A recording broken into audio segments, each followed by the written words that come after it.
One media type that we used to see a lot more of than we do today is coaxial cabling.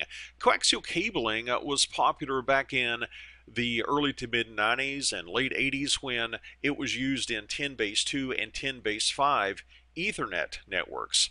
We don't see it much anymore, but back in those days, you would have a coaxial cable that would weave its way through your office space, from one desk to another desk, from one office to another office, and in workstations like a PC would tap in to this coaxial cable.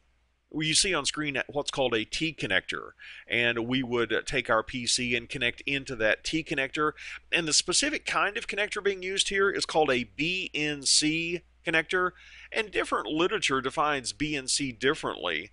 Some literature will say that BNC refers to a British naval connector, while other literature says that BNC stands for Bayonet Neil Consolman. But however you want to define it, with this connector, you would take the cable, the coaxial cable running from a PC, and you would push and twist it into this connector to lock it in. And this coaxial cable might look similar to what you use in your home for your cable TV.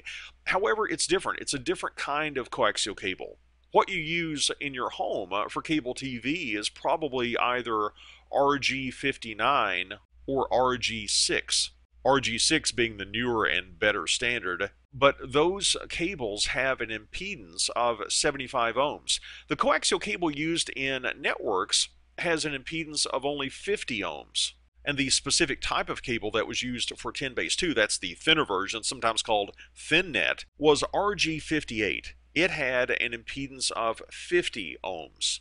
The thicker cable used by 10 base 5, also referred to as ThickNet, it was a cable that was similar to RG8, but it had some extra shielding. A metallic braid went around the outside of the cable, gave you a little bit of extra protection from electromagnetic interference. Again, coaxial cabling, very popular back in the days of 10 base 2 and 10 base 5. We really don't see it much these days for network use, unless you want to consider the fact that many people get broadband access through their cable television company using a cable modem. From that perspective, I guess you could argue that we still are using coaxial cable in modern day networks.